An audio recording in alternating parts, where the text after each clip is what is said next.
telling everybody the good news of Core of the Joy, and I appreciate that. Usually gets you there. I appreciate you from across the top.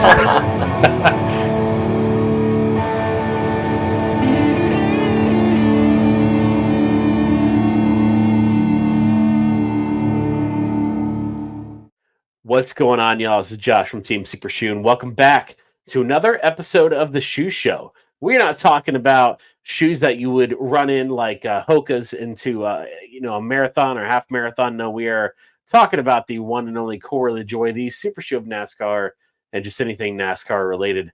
Super pumped to have you guys here today. We do not have a Spire Motorsport driver today, but however, we do have a driver in the studio. He is a race car driver in the ARCA Menard series, Mr. Andy Jankowiak. Andy J, as we call him. He is the driver that had that awesome quote in Daytona that I'm not lifting until I see God or the checkered flag. He is also a supporter of the Joys and using the Joie of Seating seats for his race car. So, and I'm super excited to see what he does this year in the ARCA Menard series to continue this weekend at Phoenix. So, if y'all could please like, comment, subscribe here on YouTube. If you're on the Facebook, please hang out with us on Facebook. Team Super Show on Facebook. That's where everything has started. It's a group on Facebook where we talk much more there than we do here. This is more or less just an outlet for that group. And if you're listening on the audio realm, thank you so much. Please rate and review. Otherwise, y'all, I hope you enjoy Andy J. All right, we'll start in 3, 2. Man, well, I feel honored that y'all asked me to be on the Shoe Show. Andy Jankowiak, the new race leader. Andy Joe leads now. Have you guys talked to them at all? No, I'm just gonna put my foot on the floor and I'm not lifting till I see God or a checkered flag. My man. Sounds good. And I know you have a great relationship with the Venturinis. I don't think I have a great relationship with anyone with one lap to go in Daytona, so we'll see. I'm in a great spot. I love my Class Motorsports team, and what the hell, we got a shot to win this thing at Daytona, so we're gonna give it our best. That would sure make that pizza taste good when you get home, wouldn't it?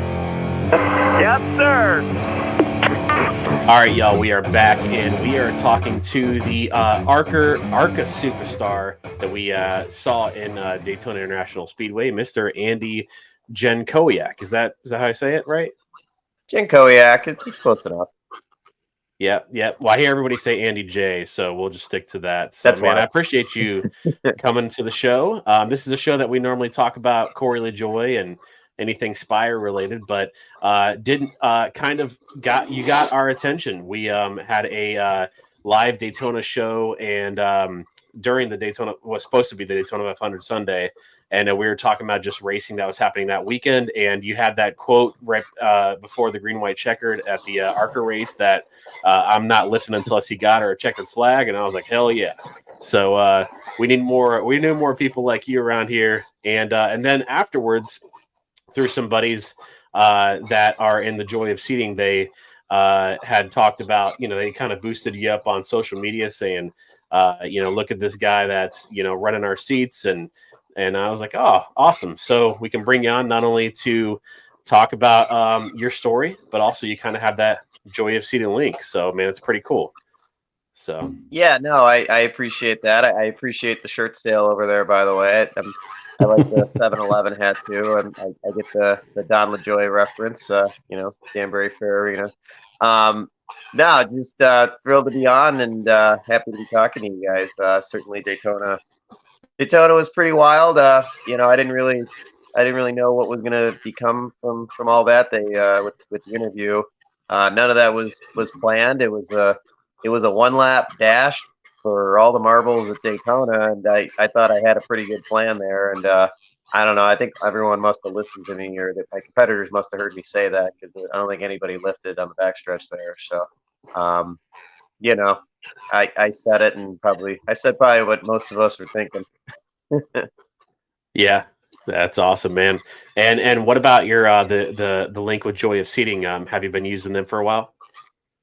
Oh yeah, no, everyone over there is awesome, Tammy and everybody. I'm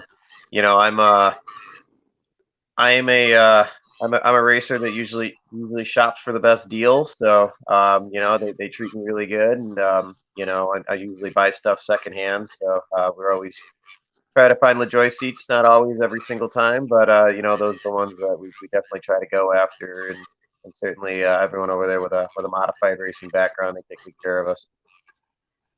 That's awesome, man.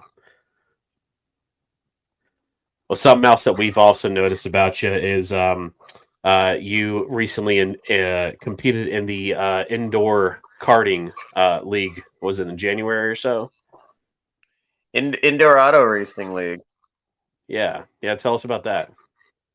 So it's funny, with all the references to Corey LaJoie and all that, but his partner there on the Stacking Pennies podcast is Ryan Flores, and me and him have been duking it out on this deal for a long time, trading wins. We probably, there's a lot of great cars, but you might be able to make the argument that me and him have kind of been the two top dogs there, with Eric Rudov and certainly others for a couple of years there, Anthony Sesley. But a lot of ties to the indoor auto racing thing. It's an awesome deal. It's the most fun I have in a race car.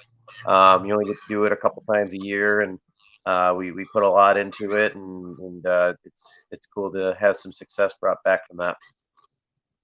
So to get into the indoor karting, how does that? So did you start off in actual like go-karts? Yeah, not indoors. I mean, I started out racing go-karts on dirt.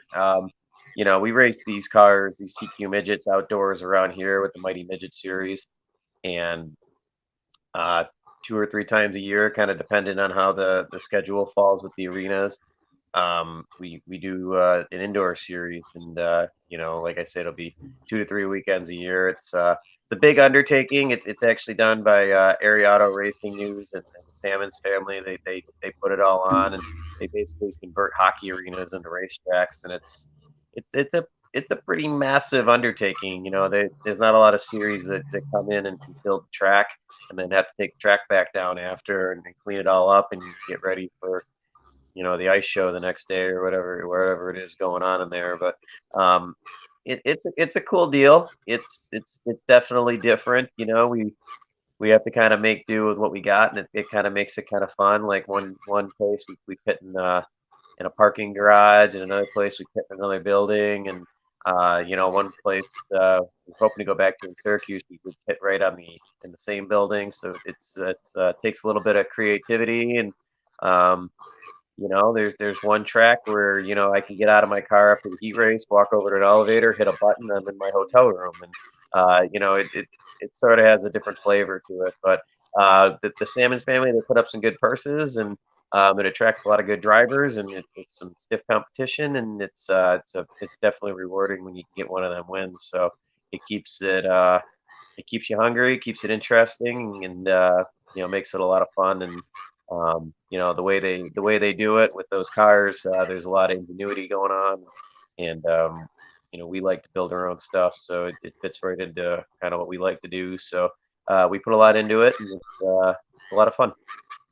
Yeah, being a LaJoie fan and enjoying Stacking Pennies and seeing Skip on there, you get the build up before the season starts. And one of the things that I was looking at was I had never heard of indoor karting, and I saw Skip was over there winning trophies, and then there was this guy with a bandana, and at first, like, it clicked a little, and I was like, "Who is this guy?" And then I've been watching ARCA for a little while now.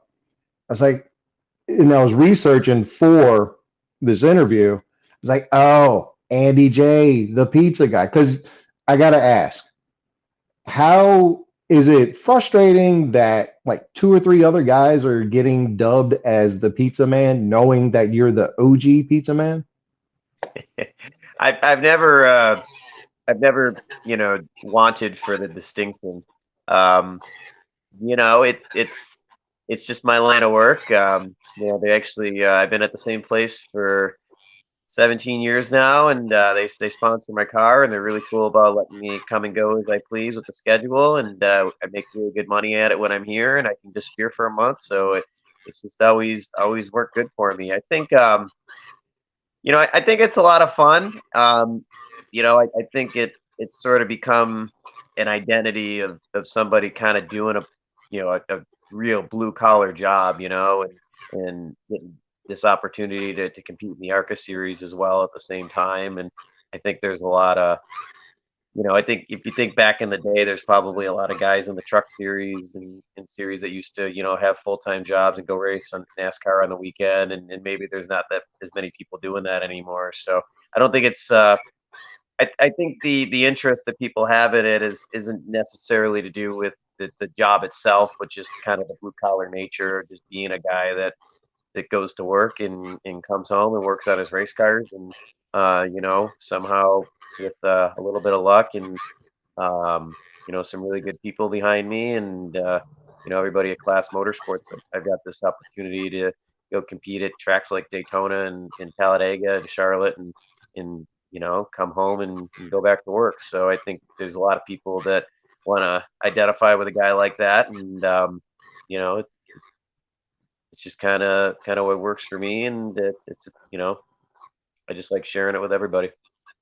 Well, no, I think that's part of the reason why, like, I do the shoe show. I met my buddy Josh here as a LaJoie fan, and one of the things that attracted me to Corey LaJoie, other than his personality, was the blue collar roots that he has. Working at his dad's seat shop, running ARCA, having at this point most of his success in ARCA. So, yeah, I mean, the pizza man thing, I don't think it's necessarily pizza man, but like you said, it's a blue collar thing. So it's something, it's also a throwback to the old school days.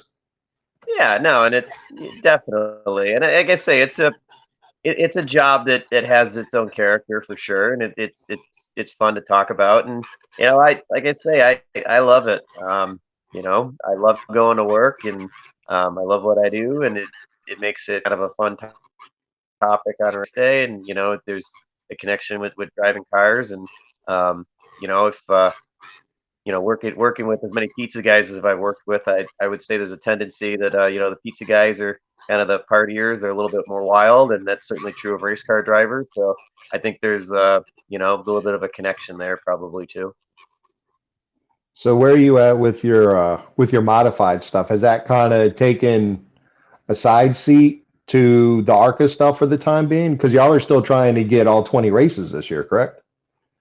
Yeah, so it's definitely gonna take a backseat role to do the ARCA stuff, and I have a really rare opportunity here with Class Motorsports, and I got to put everything that I can put into that to be really good at that and be successful. I was actually just on the phone with TJ Majors, and he was kind of talking to me about tendencies with the track, and then I was practicing on my little iRacing rig over there. Definitely got to put a full effort in on that. That being said, there's certainly opportunities to race the modified. So when I'm home, you're not going to keep me on the couch. So I'll practice. I'll stay up all night practicing on the iRacing rig if you tell me I can go run my modified tomorrow. So we'll find gaps in the schedule, and we're looking at probably doing that South Boston race in March, and then I want to put an emphasis on the Race of Champions race in Lake Erie, and everyone over at Class Motorsports supports what I do. Andy Seiss races modified, and Kevin Lapierre is a huge modified fan, so they kind of know what I'm up to, and they want me to go race the modified, and I think they trust my judgment on when I need to be focusing more on the ARCA stuff and giving that the proper amount of attention, but they also trust me to know when and I'm going to be okay to go race, and certainly being in a race car and seat time, it all helps. You got to stay sharp, and I think as long as it falls into the schedule and we can go do it, we're going to go do it. Like we just ran the midget over in Florida because it was close to Daytona, and it was something that I talked with Andy about, and a couple sponsors wanted me to do it, and we were all on board, and we scheduled our time at the shop to kind of make it work, and it just all worked out. So I think we'll be able to kind of make everything accommodate everything else. But certainly when it comes to overlaps, the focus is certainly going to be on ARCA and focus in and doing everything I can to be fully prepared for that as a good driver. They're just not myself, and I'm sure a lot of the people that are watching this show, probably first and foremost are NASCAR fans, but I try to pay attention to as much racing as I can. Are there races so from what we see, they're always talking about Ryan Newman racing at certain tracks. I think was it Bristol, New Hampshire, and then Corey LaJoie himself won the race at Martinsville in a modified. Are there specific modified races that are just like the crown jewel races that all the modified guys want to win? Yeah, certainly. And, we're fortunate to have one of those races on our schedule back here in Western New York with the Race of Champions series and their pinnacle race, the Race of Champions. And I was fortunate enough to win that one a couple years ago, and we finished third last year. So that race, there's a makeup race for that one coming up in April, and that was one that I kind of circled on the calendar and asked Andy Seiss if we could sort of accommodate the shop schedule around that one being a week before Talladega, and he seems to think everything's going to be just fine. So certainly there's races you want to focus on, and at the same time they have a memorial race for my father and my uncle over at Lancaster Speedway, which is our home track, and that happens to fall on a weekend where we're in Michigan on a Friday, and we run the dirt at Springfield on Sunday, or maybe that might be the coin one. It's one of the dirt tracks, but as much as I want to be there with my family and race that one, logistically, I don't know that I could be at Lancaster on Saturday night and be in Illinois Sunday morning and feel like I'm going to be 100% as a driver. So, barring us coming up with a better plan, that's probably one that for the sake of the ARCA thing, we got to make the tough decision and kind of focus on the ARCA stuff. So it'll be a lot of stuff like that, even like I mentioned with the with the April 13th race over at Lake Erie. I'm doing a promotional event at Watkins Glen the week before, and the day after that we have our fundraiser party for the modified. And I kind of grouped all that stuff together because that's all stuff that's going to be, in Buffalo, or I said I was available for stuff like that just so I can go to Andy and be like, hey, I'm going to be in Buffalo, but, I'm going to be here for this week. So we just have to work around that 1 week. So you don't get stuff spread out in Buffalo where I can be in North Carolina for 3 weeks and then back in Buffalo for a week. And you just try to, be smart about the schedule. So now I was doing research for the interview, and I came across pictures from the tribute races, or the that you said you had won in honor of your uncle and your father. The Victory Lane gals, is that your mom and your aunt, or? Without looking at the picture, it's hard to say, but most likely, yeah. Okay. My mom is probably listening right now, and my aunt Nikki. So they, the wives of the drivers. So Joe Scott Nicky has had the ROC series for, I don't know, probably 6-7 years now, and he's sort of kept that race on his schedule, and he's done a lot with it, and he's really good about including the family in the pre-race ceremonies. So my mom and my aunt do the invocation for the drivers, and then they each receive a rose in the drivers meeting. So they do a lot to keep them included, and the whole family in general. I probably have 40, 50 family members that come out for that night. And, a lot of my family will go every week, and some of them only go once in a while, but everyone comes on that night. So it's definitely a special night. I'm making myself sad thinking about it now because I'm not sure if I'm going to be able to go this year, but we'll kind of see how things unfold and what the ARCA season brings us and where we're at in that point. That's August. Right now we gotta get to Phoenix, so we'll worry about Phoenix, and then we'll start thinking about that stuff down the road once it becomes appropriate. Your mom being a former racer, does she still, with you doing the ARCA stuff now, is there words of wisdom that she can still pass down onto you to whenever you're going through whatever you're going through in or around the track? Always. She's been through it all. She's watched a lot of racing, and you know, she knows what's going on. She knows it's going to bug me after the race, and she's just got a really good eye for it. It's funny. We'll be talking about the races, and she'll mention some guy she saw in the 4-cylinder or the street stock, and she'll tell me that guy's going to be good. Usually in a year or two, that's one of the guys that I'm racing against ends up moving up through the ranks. So she's always had a really good eye for what's going on, and certainly she's been in it her whole life. So definitely a family affair, definitely in the genes, and it's just what we do. Long before I got lucky with this ARCA thing. We were short track racing all weekend, and we're still doing the same thing, just at bigger tracks these days. So everyone's with me 100%, and they all know. Like I say, there's a lot of people that really know what's going on. Even like my crew members and their families, we've all been around it for so long. It's part of us. You talk about Phoenix coming up. What are some of the tracks that you have circled on the ARCA calendar that, like, I know you ran good at Watkins Glen. Are there other races that you have circled where you're like, those are the ones that we're going to put the extra sheen and shine on all the nuts and bolts?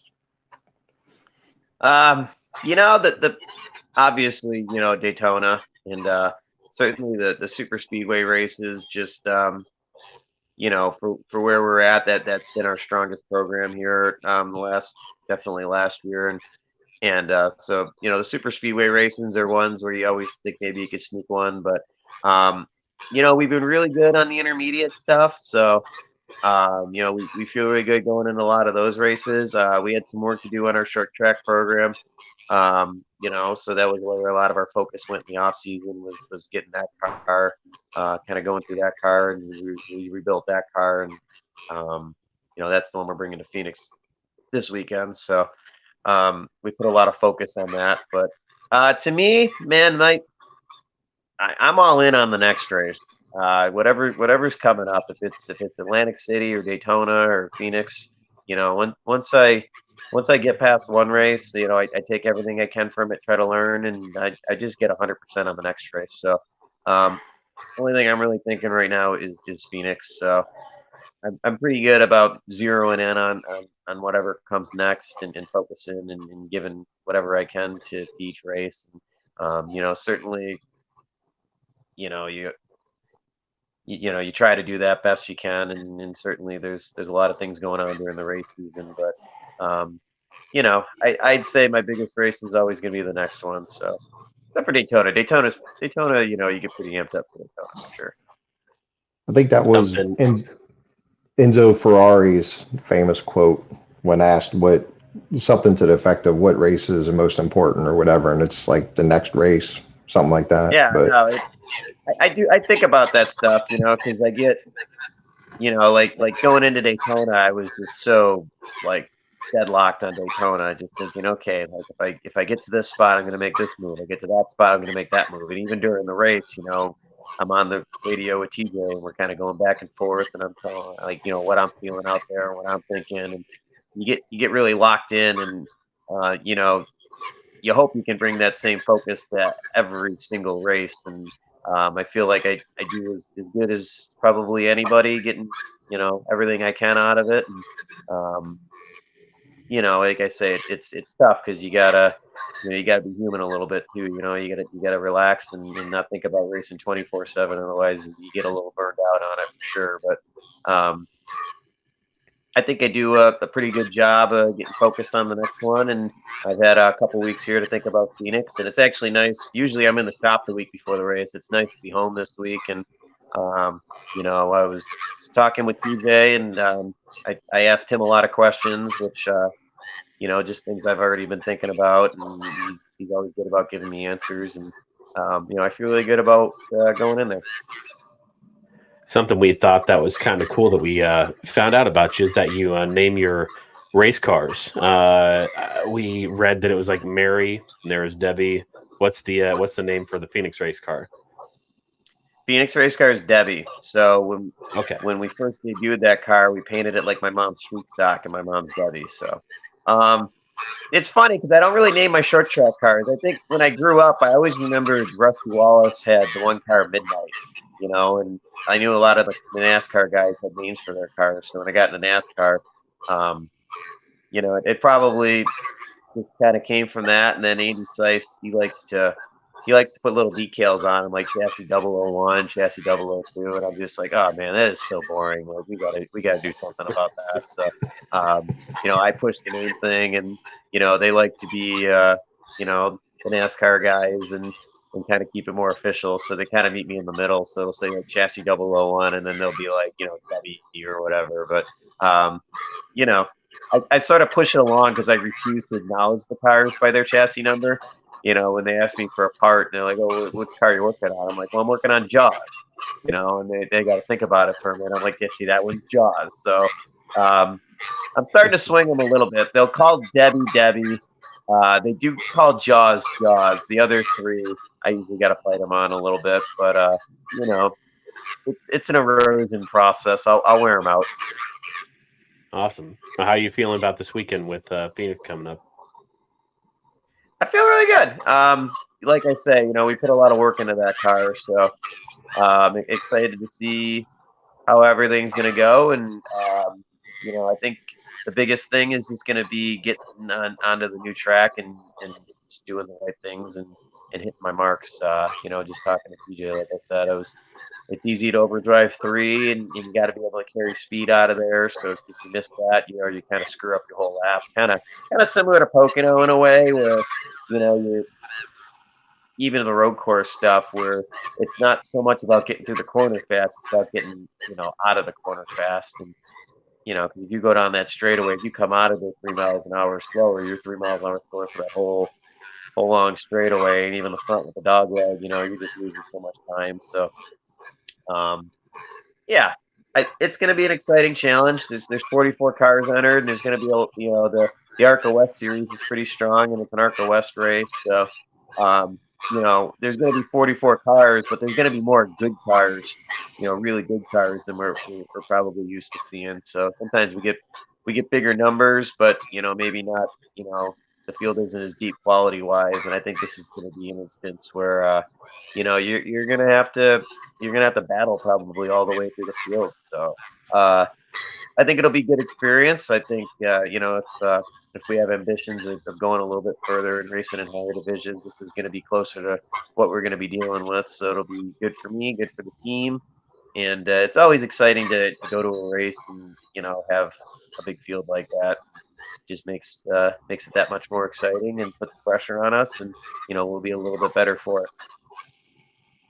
Yeah, man. Well, we appreciate you coming on the Shoe Show. It is cool to talk to you and hear your backstory, and like I said, you got our attention in Daytona, and we have our thousands of Team Super Shoe fans that we're going to hopefully have them watch your race this Friday for the ARCA Menard series at 6 p.m. on Phoenix Mountain Time, 8 p.m. Eastern on FS1 and MRN. And we're excited to see what you got the rest of the season, man. Yeah, I appreciate it. So by the time you guys drop this, we're going to announce a new sponsor for Phoenix. It's the Good Gaming Group with their new game, Galactic Acres. It's a free download. So all I need you to do is download it for free and play it for free on your phone. Check it out. And we got a couple of the younger guys on the team been playing it and having a good time with it. So that's going to be our sponsor for the weekend. So Sport Guides to Sport Racing. Awesome. All right. Well, Andy J, man, good luck this Friday, and good luck in the season. And just thank you for your time, man. I appreciate it. Anytime, guys. Happy to do it. Hey, good luck. Thanks for coming on, man. Thank you for buying that shirt.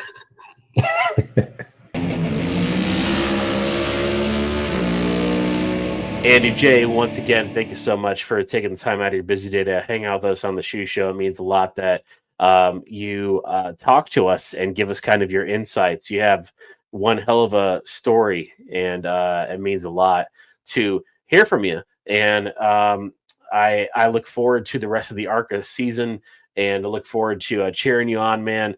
And you are the underdog that we all need to cheer for here on Team Super Shoe. Speaking of Team Super Shoe, if you guys haven't already on YouTube, if you're watching here, like, comment, subscribe. And if you're on Facebook, please hang out with us on Facebook. That's where everything has started. Team Super Show on Facebook. We have much more conversation there than we do here. And if you're on the audio realm, I appreciate you listening to us. If you could please rate and review. And I just appreciate you hanging out with us on the audio realm while you're working or whatever you're doing. Otherwise, y'all, I appreciate you so much. God bless. Stay safe. And hey, go Andy J.